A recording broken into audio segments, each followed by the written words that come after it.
அஸ்ஸலாமு அலைக்கும். இன்றைய ஒரு ஹதீஸ் பார்ப்போம். பிஸ்மில்லாஹிர் ரஹ்மானிர் ரஹீம். பெருந்தன்மை.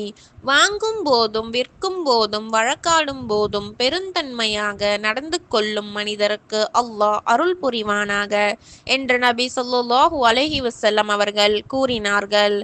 அறிவிப்பவர் ஜாபிர் பின் அப்துல்லாஹ் ரலி. நூல் புகாரி 2076. விளக்கம்.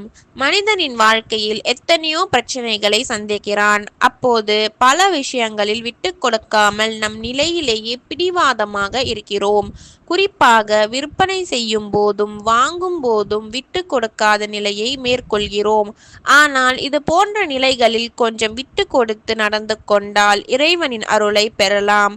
நம்மிடம் நியாயம் இருந்தாலும் போகட்டும் என்ற பெருந்தன்மையோடு விட்டு கொடுப்பது இறையருளை பெற்று தரும்.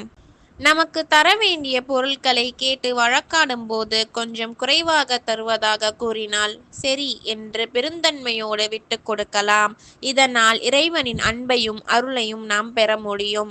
ஆனால் மார்க்கம் தொடர்பான விஷயங்களில் நாம் விட்டு கொடுக்க கூடாது. ஏனெனில் இது நம் விவகாரம் கிடையாது. அல்லாவின் மார்க்கத்தில் சமரசம் செய்வதும் விட்டு கொடுப்பதும் கூடாது. எனவே மார்க்கம் தொடர்பான விஷயங்கள் அல்லாத மற்ற விஷயங்களில் பெருந்தன்மையோடு விட்டு கொடுக்கும் மனப்பான்மையை வளர்த்து கொள்ள வேண்டும். வாஹிர் தாவானா அல்ஹம்துலில்லாஹி ரொப்பில் ஆலமீன். அஸ்ஸலாமு அலைக்கும் வரஹ்மத்துல்லாஹி வபரகாத்துஹு.